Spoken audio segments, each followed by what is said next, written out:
আচ্ছা, আমরা এবার দেখবো যে ইউজার।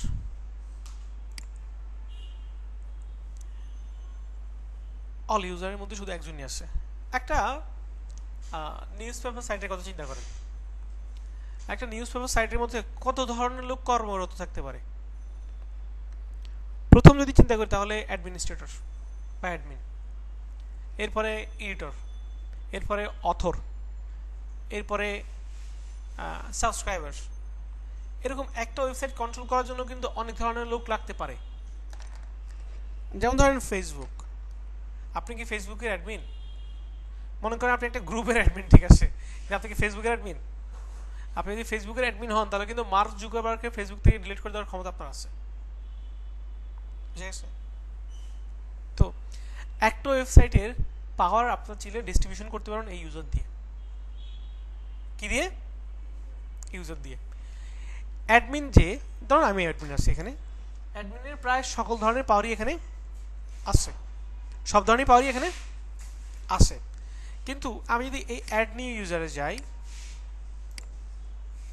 যাওয়ার পরে ইউজারের নাম আর ইমেল রিকোয়ার, ঠিক আছে? আপনার নাম কি? রায়হান। রায়হান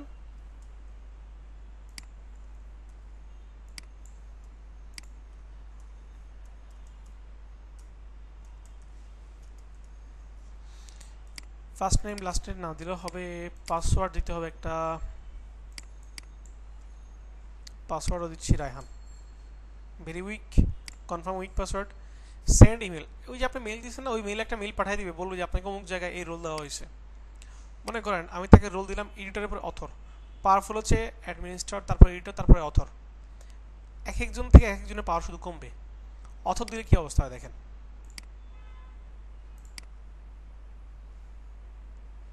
এখন আমি রায়হানে লগ ইন করবো। লগ ইন করার জন্য আমি একটা প্রাইভেট উইন্ডো খুলি।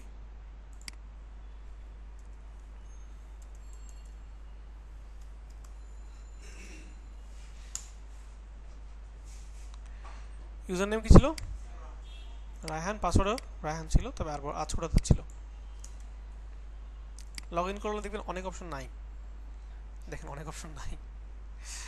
তার এখানে সে প্লাগ ইন পাচ্ছে না, থিমস পাচ্ছে না, প্লাগ ইন নাই, থিম নাই, সেটিংস নাই, কমেন্ট আছে হ্যাঁ, কিন্তু সে কমেন্ট দেখেন, কমেন্ট এডিট করতে পারতেছে না, কমেন্ট মডারেট করতে পারতেছে না, শুধু কমেন্ট দেখতে পারতেছে। বুঝা গেছে? মানে তারা, সে চাইলে এখান থেকে কিন্তু পোস্ট করতে পারবে, এখান থেকে পোস্ট করতে পারবে, সম্পূর্ণ পোস্ট করতে পারবে। বুঝা গেছে? কারণ এডিটরটা তো পোস্ট করতে পারে, কিন্তু সে কমেন্ট টমেন্ট মডারেট করতে পারবে না। বুঝা গেছে? সবাই যদি কমেন্ট মডারেট করে তাহলে ঝামেলা হয়ে যাবে। তো এইভাবে এখানে যে কয়টা রোল আছে আপনারা প্রত্যেকটা রোল ট্রাই করে দেখবেন, যে অ্যাড নিউজে গিয়ে অথর, অ্যাডমিনিস্ট্রেটর, হ্যাঁ, এই রোলগুলো আপনারা প্রত্যেক, মানে যে কটা রোল আছে এতগুলো ট্রাই করে করে দেখবেন যে কাকে কী কী পাওয়ার দিচ্ছে, কার কাছ থেকে কী পাওয়ার কেড়ে নিচ্ছে। তাহলে আপনার ইউজার সম্পর্কে ভালো আইডিয়া চলে আসবে। ক্লিয়ার সবাই? তো ইউজারের পরে হচ্ছে টুলস। টুলসের তেমন কিছু নাই, টুলসের মেইন হচ্ছে ইম্পোর্ট আর এক্সপোর্ট। ইম্পোর্ট আর এক্সপোর্ট। মনে করেন আপনি এখানে একটা ওয়েবসাইট তৈরি করছেন লোকাল হোস্টে, এই ওয়েবসাইটটা আপনার ক্লায়েন্টকে লাইভ সার্ভার দিতে হবে না? দিবেন কিভাবে? এক্সপোর্ট করবেন, জাস্ট এক্সপোর্ট করুন অল কন্টেন্ট, শুধু পোস্ট, পেজ নাকি মিডিয়া, অল কন্টেন্ট, একদম কমেন্ট থেকে শুরু করে পেজ, পোস্ট থেকে শুরু করে সব এখন একটা ফাইল ডাউনলোড হয়ে যাবে। আর ওই ওয়েবসাইটে গিয়ে ইম্পোর্টে যাবেন,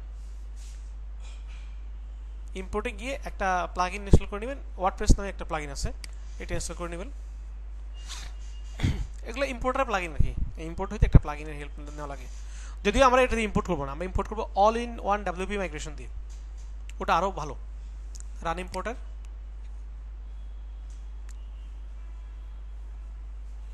এখানে গেলে আপনি এখন ব্রাউজ করে নিতে পারবেন ওই সাইজটা, ওই ফাইলটা কী করতে পারেন, ব্রাউজ করে নিতে পারেন। ব্রাউজ করে নিয়ে আপনি যখন ইম্পোর্ট দেবেন আপনার ফুল ওয়েবসাইট এখানে চলে যাবে। বুঝে গেছে? এটা হচ্ছে এক্সপোর্ট আর ইম্পোর্ট। এবার হচ্ছে সেটিংস। প্রথমে যাচ্ছে জেনারেল। জেনারেল থেকে সাইটের টাইটেল টাইটেল আর কি, এই যে সাইটের এটা ওইটা এগুলা। সাপোজ আমি এখানে দিচ্ছি 161, এইখানেও চেঞ্জ হয়ে গেছে, এখানেও চেঞ্জ হয়ে যাবে, রিলোড দেন, চেঞ্জ হয়ে গেছে। তারপর হচ্ছে তার নিচেটা হচ্ছে সাইটের ইউআরএল টিউআরএল এই জিনিসগুলো অ্যাডমিন। এরপর হচ্ছে এনিওয়ান ক্যান রেজিস্টার। দেখেন আমি তার একটা প্রাইভেট উইন্ডোতে যাই,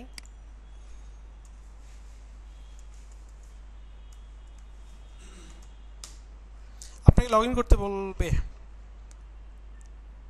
লগ আউট দেই, লগ ইন করতে বলবে, কিন্তু এখানে কি রেজিস্ট্রেশন কোনো অপশন আছে? নাই। কিন্তু আপনি যদি এই জায়গায় বলে দেন এনিওয়ান ক্যান রেজিস্টার, এটাকে চেক করে দেন, যে কেউ রেজিস্ট্রেশন করতে পারবে, কিন্তু একটা লোক রেজিস্ট্রেশন করার পর তার রোল কি হবে? অ্যাডমিনিস্ট্রেটর হয়ে যাবে, সর্বোচ্চ কন্ট্রিবিউটর দিতে পারি। এটা লিখে আপডেট দেন। এখানে আর কি কি আছে? এখানে হচ্ছে ইংলিশ আছে, ল্যাঙ্গুয়েজ, তারপর হচ্ছে টাইম জোন আছে, তারপর হচ্ছে ডেট ফরম্যাট কেউ দেখাতে চান, হ্যাঁ আমি দেখাতে চাই ডেট মান্থ ইয়ার এভাবে দেখাতে চাই। তারপরে টাইম ফরম্যাট, টাইম কীভাবে দেখাতে চাই। এরপরে আমাদের স্টার্ট কবে শুরু, উইক কবে শুরু হয়, আমাদের উইক শুরু হচ্ছে শনিবার শুরু হয়, রবিবার আমাদের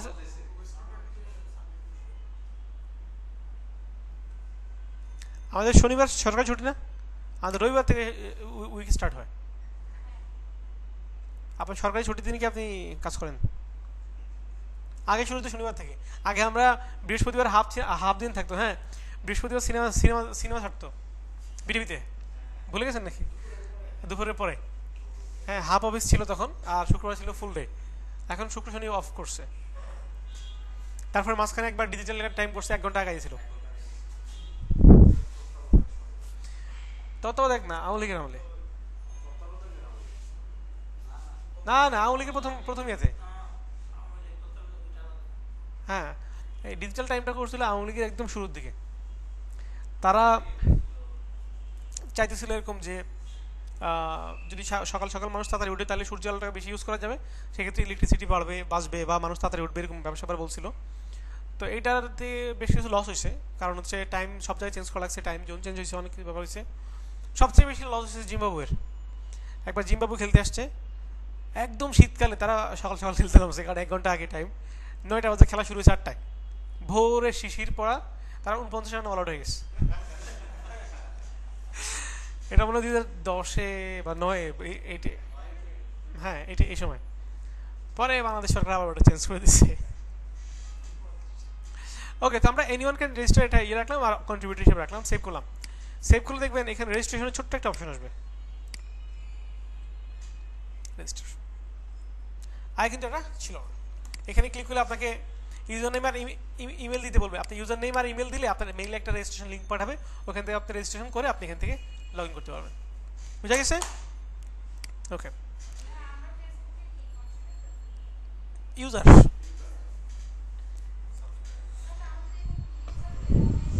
না, ফেসবুকের আসলে রোলগুলোর নাম আলাদা, এই ওয়েবসাইটের রোলগুলোর নাম এক্সট্রা, ফেসবুকের রোলগুলোর নাম এক্সট্রা, ঠিক আছে?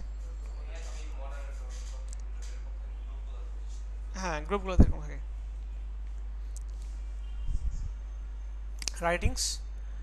রাইটিংসে আসলে দেখার কিছুই নাই, রিডিংসে যান। রিডিংস হচ্ছে প্রথম হচ্ছে ইউর হোম পেজ ডিসপ্লে। আমি হোমে ক্লিক করলে দেখেন কোথায় যায়, হোমে ক্লিক করলে এখানে আসতেছে, আবার লোগোতে ক্লিক করলে এখানে আসতেছে, এই পোস্টগুলো দেখাচ্ছে। আসলে এই পোস্টগুলো আসা উচিত হচ্ছে ব্লগ পেজে, কারণ নর্মালি পোস্টগুলো কোথায় যায়?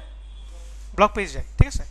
আপনি যেটা বলবেন এটাকে সিলেক্ট করবেন, হোম পেজ হচ্ছে হোম, আর ফার্স্ট পেজ হচ্ছে ব্লগ, আপডেট দেন। আর এখানে হচ্ছে যে কয়টা ব্লগ পেজ দেখাবে, তারপর হচ্ছে ফুল টেক্সট দেখাবে নাকি সামারি দেখাবে, আর ডিসকারেজ সার্চ ইঞ্জিন, এখানে ক্লিক করে দিলে সার্চ ইঞ্জিনে যাবে না। সেভ করলে এখন দেখবেন যে হোমে ক্লিক করেন কিছুই নাই,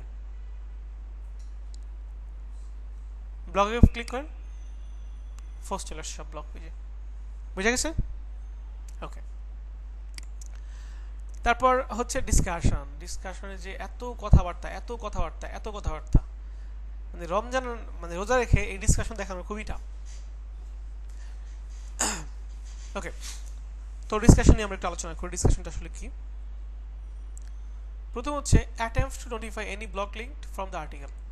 কেউ যদি আপনার ওয়েবসাইটে এসে বিভিন্ন লিঙ্ক দিয়ে লিঙ্ক বিল্ডিং করে বা স্প্যামিং করে আপনাকে নোটিফাই করবে। Allow notification from other blogs, pingback আর ট্র্যাক ব্যাক, অর্থাৎ ওয়ার্ডপ্রেস হচ্ছে পিং ব্যাক আর ট্র্যাক ব্যাকের যে লিঙ্কগুলো এগুলোকে সাপোর্ট করে। পিং ব্যাক আর ট্র্যাক ব্যাক হচ্ছে ব্লগ সাইট, এই ব্লগ সাইটগুলো এইগুলো সাপোর্ট করে।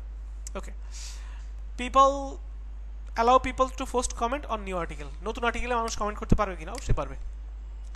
তারপর হচ্ছে comment author must fill out name and email, যেটা আমরা করছি একবার, যে নেম এবং ইমেল ইয়ে করতে পারবে। User must be registered and log in two comment, এটা যদি চেক করে দেন তাহলে সে এই কমেন্ট আর করতে পারবে না, লগ ইন করা ছাড়া সে আর কমেন্ট করতে পারবে না, নেম ইমেল দিয়ে কমেন্ট হবে না। Okay, automatically close comments article older than, অর্থাৎ আপনি যদি চান যে 5 দিনের বেশি হয়ে গেলে ওই আর্টিকেল আর কমেন্ট করতে পারবে না, এটা চেক করে দিবেন আর এখানে ডে দিয়ে দিবেন। বুঝা গেছে? যে কয় দিনের পরে আপনি এখানে কমেন্ট করাইতে চান না। তারপর হচ্ছে show cookie option in checkbox, মানে ওয়েবসাইট ডিলিট করলে অনেক সময় বলে না যে আপনার কুকিগুলো আমরা সেভ করে রাখবো, ওকে প্রেস করেন, আপনার এটা অপশন থাকবে। তারপর হচ্ছে enable thread nested comment 5 deep, এটা বুঝছেন? Enable thread comments 5 level deep. ফেসবুকের কমেন্ট কয় লেভেল ডিপ বলেন তো? 2। মনে করেন কেউ আপনাকে লিখলো, ভাই কি খবর, আপনি একটা পোস্ট দিয়েছেন, হ্যাঁ, যে ফিলিংস গুড সাপোজ, এখন কেউ একজন কিছু একটা কমেন্ট করলো, আপনি তাকে রিপ্লাই করছেন, তাহলে একটার ভিতরে একটা চলে গেছে না? এটা হচ্ছে নেস্টিং। এখন আপনি যদি আবার রিপ্লাই করেন, এটা কিন্তু আর ভিতরে যাবে না, এরপর নিচে নিচে আসবে।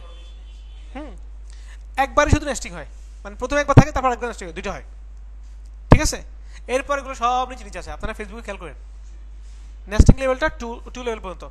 আপনার এখানে কমেন্ট লেভেল আপনি কতটুকু চাচ্ছেন, 2 লেভেল পর্যন্ত রাখতে পারেন, ঠিক আছে? যে এখানে হাইস্ট 10 লেভেল 10 পর্যন্ত আছে, 2 এর বেশি সাধারণত মানুষ রাখে না। ওটার ভিতরে আরেকটা কমেন্ট করতে পারবে, মানে ভিতরে ভিতরে দেখাবে, তবে কমেন্ট করতে পারবে, কমেন্ট কখনো অফ হবে না, হয় নিচে নিচে আসবে, না হলে ভিতরে ভিতরে আসবে। এরপরের যে অপশনটা, এটা খুবই সুন্দর একটা অপশন। ধরেন আপনার ওয়েবসাইটে 700-800 কমেন্ট আছে, 700-800 কমেন্ট আছে, এখন আপনি কি সব কমেন্ট একসাথে দেখাবেন?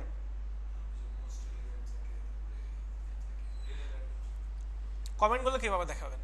কমেন্টগুলো দেখাবেন হচ্ছে, সাপোজ আমি 30টা কমেন্ট দেখাতে চাই, এরপরে উপরে লেখা থাকবে যে লেটেস্ট, আর নিচে থাকবে লেখা থাকবে ওল্ডেস্ট। দেখেন এখানে এটাই করছে যে তারা ওই পেজে দেখাবে হচ্ছে 50টা কমেন্ট, আপনি বাড়িতে কমাইতে পারেন। এরপরে উপরে থাকবে হচ্ছে ফার্স্ট লেটেস্ট, আর নিচে থাকবে ওল্ডেস্ট। বুঝা গেছে?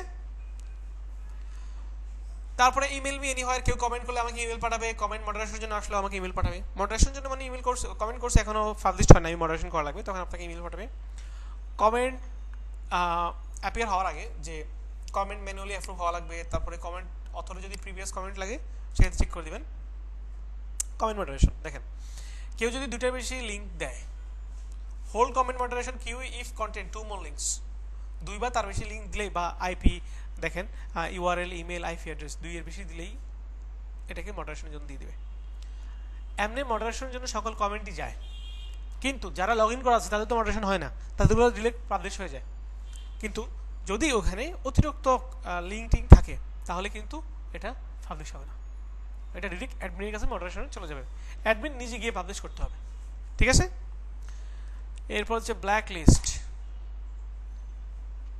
সাপোজ আপনি একটা বাংলা ব্লগ সাইট রাখছেন, এখন আপনি চান যে এই ব্লগে যত ধরনের পোস্ট হবে এই পোস্টে কেউ গালাগালি কমেন্ট করতে পারবে না, সাপোজ, সেক্ষেত্রে আপনার প্রতিটা স্ল্যাংকে লিখে লিখে লিখে লিখে এইভাবে কমেন্ট করে দিতে হবে।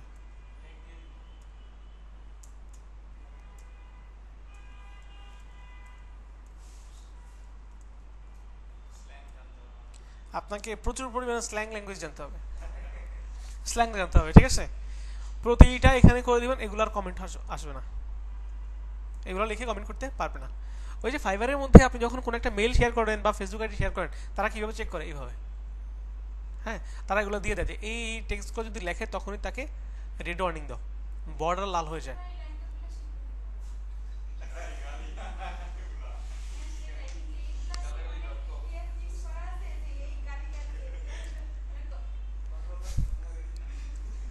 তো এখানে আমরা ব্ল্যাক লিস্টে দিতে পারি। এরপর হচ্ছে অ্যাভাটার, মানে আপনার ইমেজ আর কি, আপনি চাইলে একটা ইমেজ এখান থেকে সেট করে দিতে পারেন। আচ্ছা ভাই, উপরে যে আপনার এই যে হ্যাঁ স্লাইডগুলো যে অ্যাড করেন, এখন আমি যদি লাইক এই জায়গা থেকে একটা কমেন্ট কপি করে একটা কমেন্ট করে দেখেন যেটা অ্যাপ্রুভ হয়। ওকে, সাপোজ ধরেন এটা, এখানে তারা কি বলছে, হয় না comment contents if any other word content এই URL IP address for the trash, কোথায় নেবে? Trash. One word or IP address per line matches word, so press will match WordPress. বুঝতে পারছেন? ওকে, সাপোজ আমি এটাকে ইয়ে করি, সেভ করি, সেভ করার পর একটা কমেন্ট করি, সেই ক্ষেত্রে আমি এখানে কমেন্টটা করতেছি। ও, অ্যাডমিন কমেন্ট করলে কোনো সমস্যা হবে না, প্রাইভেট আছে। এখানে কি লগইন করা আছে? না, এখানে লগইন করা নাই, রিলোড দেয়। হুয়াওতে কমেন্ট করতেছে।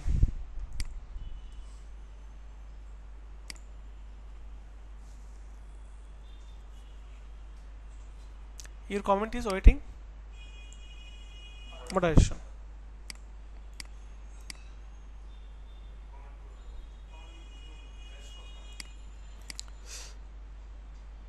খেয়াল করেন, এই হচ্ছে আমাদের কমেন্টটা। ট্র্যাশ স্প্যাম, ট্র্যাশ স্প্যাম তো বাই ডিফল্টই থাকে। কোনটা করছে? এটা না? আমি চাইলে অ্যাপ্রুভ করতে পারি, ইয়ে করতে পারি। এটা ডিরেক্ট চলে যাওয়ার কথা হচ্ছে আমাদের এই ট্র্যাশ ফোল্ডারে, কিন্তু ট্র্যাশ ফোল্ডারে আসে নাই, অলরেডি আসে।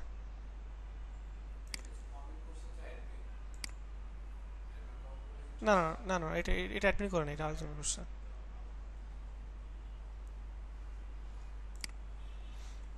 আচ্ছা, আমরা সবগুলোই তো সেম না?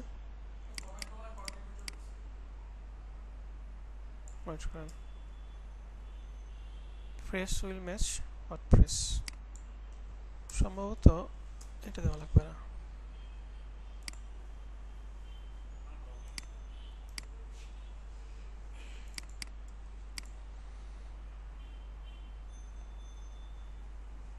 এটাকে মনে করেন ডিলিট করে দিই,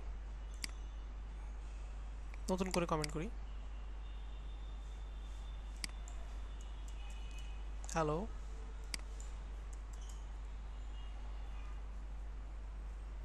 রিলোড করি একবার।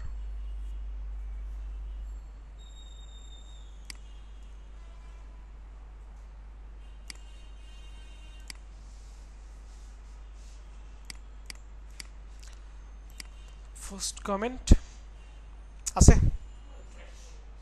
কোথায় গেছে?